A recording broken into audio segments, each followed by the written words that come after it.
दुनिया के टॉप पर आर्कटिक है, बर्फ, ऑनरोरा और अनोखे जानवरों वाला एक जमा हुआ समंदर। हजारों सालों से यह रीजन धरती के एयर कंडीशनर की तरह काम कर रहा है, सूरज की रोशनी को रिफ्लेक्ट करता है और हमारे क्लाइमेट को स्टेबल करता है। आर्कटिक की हेल्थ प्लैनेट के हर इकोसिस्टम और कम्युनिटी से गहराई से जुड़ी हुई है। इसकी बर्फ दुनिया भर में मौसम, ओशन करंट और सी लेवल को शेप देती है, लेकिन यह पुराना बैलेंस बिगड़ रहा है।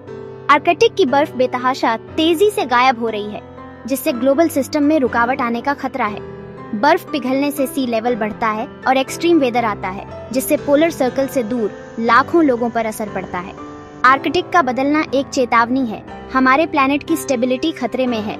यह समझना कि इन बदलावों के पीछे क्या है, इस जरूरी रीजन को बचाने की दिशा में पहला कदम है।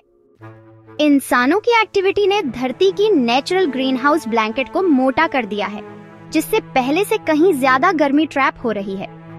इंडस्ट्रियल रेवोल्यूशन के बाद से फॉसिल फ्यूल जलाने से कार्बन डाइऑक्साइड का लेवल लाखों सालों में सबसे ज्यादा बढ़ गया है। आर्कटिक प्लैनेट के बाकी हिस्सों की तुलना में 4 गुना तेजी से गर्म हो रहा है। इस फिनोमिनन को आर्कटिक एम्प्लीफिकेशन कहा जाता है। गर्मियों में सी आइस तेजी से गायब हो रही है और आर्कटिक में बर्फ मुक्त गर्मियां कुछ ही दशकों में आ सकती हैं। यह नुकसान एक साफ सिग्नल है, हमारे क्लाइमेट सिस्टम पर बहुत दबाव है। एविडेंस क्लियर है, हमारे एक्शंस आर्कटिक को हमारी आंखों के सामने बदल रहे हैं। इसके नतीजे ग्लोबल और अर्जेंट हैं। ओशंस ने 90% से ज्यादा एक्स्ट्रा हीट और हमारे कार्बन एमिशन का 1/4 एब्जॉर्ब किया है, जिससे हमें और भी ज्यादा गर्मी से बचाया है। लेकिन इसकी एक कीमत है। ओशन एसिडिफिकेशन समुद्री जीवन को खतरे में डालता है, खासकर आर्कटिक में, जहां ठंडा पानी ज्यादा कार्बन डाइऑक्साइड एब्जॉर्ब करता है। छोटे शेल वाले जीव, जो फूड वेब का बेस हैं, सर्वाइव करने के लिए संघर्ष कर रहे हैं। जैसे जैसे ओशंस गर्म होते हैं और सैचुरेट होते हैं, हीट और कार्बन को एब्जॉर्ब करने की उनकी एबिलिटी कम होती जाती है। इसका मतलब है कि ज्यादा हीट और कार्बन एटमॉस्फेयर में रहते हैं, जिससे क्लाइमेट चेंज तेज होता है। ओशन की लिमिट्स एक चेतावनी है, हमारे प्लैनेट के लाइफ सपोर्ट सिस्टम खतरे में है। आर्कटिक की सफेद बर्फ कभी ज्यादातर सूरज की रोशनी को रिफ्लेक्ट करती थी, जिससे प्लैनेट ठंडा रहता था। जैसे जैसे बर्फ पिघलती है, गहरा ओशन ज्यादा गर्मी एब्जॉर्ब करता है, जिससे एक फीडबैक लूप बनता है, गर्मी से और गर्मी बढ़ती है।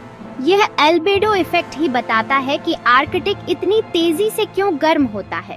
बर्फ का हर खोया हुआ टुकड़ा रीजन के एनर्जी बैलेंस को परमानेंटली बदल देता है। सैटेलाइट डेटा सी आइस थिकनेस और एक्सटेंट में नाटकीय गिरावट दिखाता है। आर्कटिक का गायब होता आईना ग्लोबल क्लाइमेट चेंज का एक पावरफुल ड्राइवर है। आर्कटिक की बर्फ के नीचे पर्माफ्रॉस्ट है, जमी हुई जमीन, जिसमें हमारे एटमॉस्फेयर से 2 गुना कार्बन जमा है।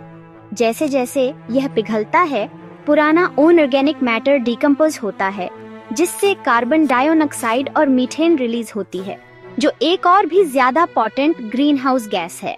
इससे एक और खतरनाक फीडबैक लूप बनता है, जिससे गर्मी तेज होती है। पर्माफ्रॉस्ट पिघलने से जमीन अनस्टेबल होती है, जिससे कम्युनिटीज और इंफ्रास्ट्रक्चर को खतरा होता है।